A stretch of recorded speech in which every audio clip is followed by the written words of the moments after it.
Wakil Presiden terpilih Gibran Rakabuming Raka bertandang ke Kabupaten Bogor, Jawa Barat untuk meninjau pelaksanaan uji coba makan bergizi gratis yang digelar di SDN Sentul 02 dan 03. Pada uji coba pemenuhan gizi anak ini, murid-murid mendapatkan makan gratis berisi nasi, lauk, sayur, buah, dan susu.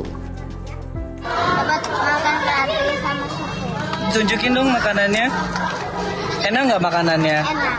Tadi isinya apa aja? Boleh dicerita? Ayam, susu, sayur, sama pisang. Oh ya, tadi ketemu Mas Gibran juga. Apa kata Mas Gibran tadi? Ya, apa kedepannya pengen lagi nggak dapat makanan seperti ini atau seperti apa? Pengen berlanjut ya? Cukup nggak makanannya? Cukup.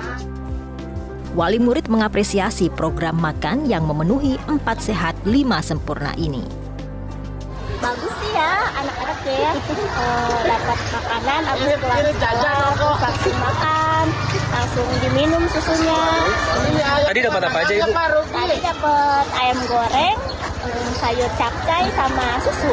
Iya, menurut Ibu ini cukup nggak untuk memenuhi gizi anak-anak? Cukup sih, ada 4 sehat 5 sempurna ya, ada buahnya juga, susu, semuanya lengkap sih. Gelaran uji coba program pemerintahan Prabowo Gibran ini sekaligus membantah anggaran per porsi Rp7.500. Nanti sampai bulan Oktober akan kita coba berbagai macam skema terbaik untuk anak-anak dan dengan juga kos yang benar-benar baik untuk anak. Jadi hari ini 14.900, saya kira ini sudah cukup baik dan cukup ideal. Jadi sudah termasuk ayam, nasi, sayur, buah, susu. Tidak ada yang dikurangi. Uji coba akan berlangsung hingga Oktober mendatang dengan berbagai skema, diantaranya mendayagunakan warung-warung kecil ataupun catering-catering kecil. Tiap daerah memungkinkan memiliki menu sendiri dengan cara distribusi menyesuaikan. Dari Kabupaten Bogor, Jawa Barat, Ardi Lase, Metro TV.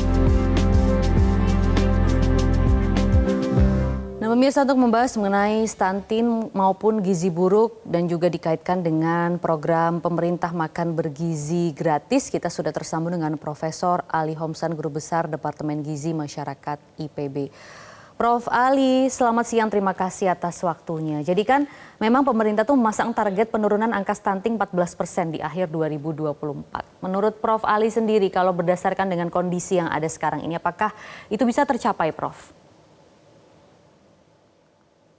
Ini adalah situasi yang sulit ya, menurunkan dari 21,5% menjadi 14%. Karena pengalaman dari berbagai negara juga tidak bisa ada yang menunjukkan penurunan sampai 7%. Jadi turunnya stunting itu dalam setiap tahun mungkin antara 1 sampai 3%.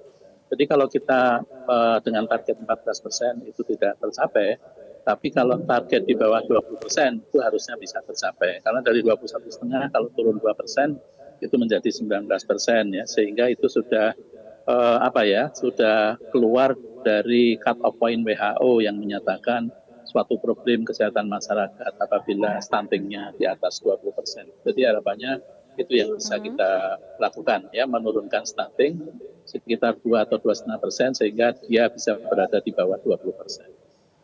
Baik, apakah langkah pemerintah saat ini paling tidak untuk menurunkan beberapa persen dari angka stunting di Indonesia itu sudah tepat, Prof? Apa yang masih harus diperhatikan mengenai hal ini? Ya, saya kira dengan program yang sekarang kita kenal sebagai program sensitif, program spesifik itu dilakukan oleh Kemenkes, sedangkan sensitif itu dilakukan oleh lintas sektor.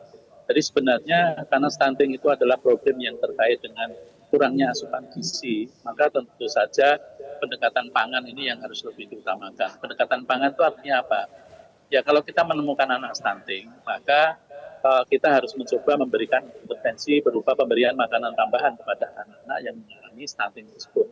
Ini adalah aspek dari penanganan. Sedangkan pencegahan itu tentu dimulai pada 1000 hari pertama dalam kehidupan, yang berarti sejak janin ada dalam kandungan ibu itu sudah harus diperhatikan sehingga ibu-ibu yang hamil itu tidak mengalami kurang energi kronis. Sekali lagi, ini pasti kaitannya dengan kurangnya asupan gizi. Jadi seandainya pemerintah ingin mengentaskan stunting itu dengan holistik, maka bantuan pangan itu menurut saya hukumnya wajib. Ya, bantuan pangan itu bisa diberikan, yang sekarang beberapa Pemda sudah melakukan pemberian makanan. Ada yang memberikan telur, ada yang memberikan susu, ada yang memberikan ikan lele. Semuanya itu adalah contoh-contoh bagaimana mengatasi stunting dengan pendekatan langsung berupa bantuan pangan. Oke, bantuan pangan ya Prof ya kalau begitu. Nah, apakah kalau begitu Prof, program makan siang bergizi gratis yang dicetuskan oleh pemerintahan Prabowo Gibran itu bisa juga menjadi salah satu solusi untuk mengatasi stunting maupun gizi buruk di Indonesia? Ya, memang gizi buruk atau stunting itu kebanyakan ukurannya adalah pada anak-anak balita. Sedangkan anak-anak sekolah itu sebenarnya yang masih menjadi isu itu adalah anemia atau kekurangan zat besi, ya, atau orang menyebutnya kurang darah. Tetapi kita harus tetap memberikan apresiasi pada program pemerintah yang baru nanti, karena selama ini remaja-remaja kita itu nyaris tidak mempunyai program gizi andalan. Satu-satunya program gizi andalan di kalangan remaja itu adalah pemberian tablet tambah darah kepada remaja putri 1 minggu sekali selama sepanjang tahun.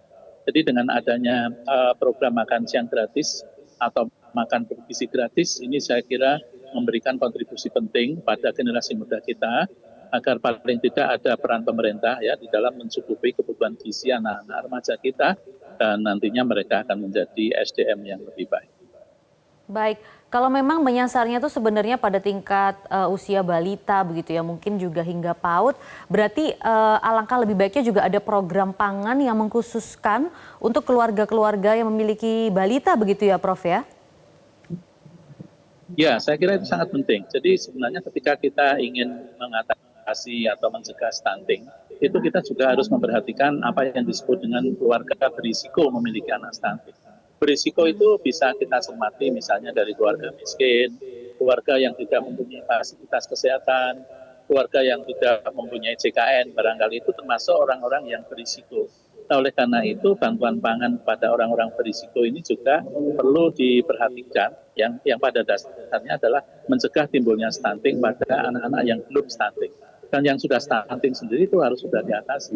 Untuk mengatasi stunting itu sendiri tentu tidak bisa dengan program posyandu yang sebulan sekali. Karena intervensinya itu harus terus-menerus ya. Ada intervensi yang berlangsung 3 bulan, ada yang berlangsung 6 bulan. Itu hampir setiap hari dia menerima bantuan telur, susu, atau ikan lele, dan sebagainya. Dan itu berlangsung terus, tidak seminggu sekali atau seminggu 2 kali, tetapi hampir tiap hari. Dan itu yang akan memberikan daya ungkit yang baik untuk mengentaskan persoalan stunting. Nah, Prof, juga terakhir di sini kita ingin membahas bagaimana agar stunting ini angkanya selalu turun secara maksimal begitu ya, tidak kembali bertambah, sehingga perlunya juga sosialisasi dan peran aktif dari masyarakat sekitar maupun orang tua. Nah, apa kiranya yang bisa diintervensi dari pemerintah mengenai hal ini, Prof, mengenai pencegahan stunting? Ya.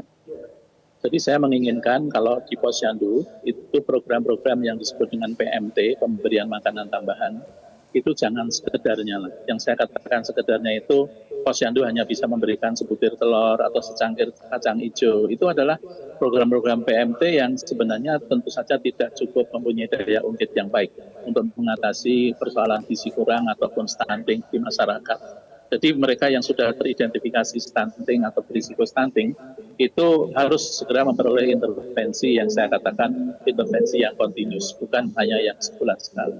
Dan apa yang sudah dilakukan pemerintah dengan intervensi spesifik dan spesifik dan sensitif itu silakan dilanjutkan ya.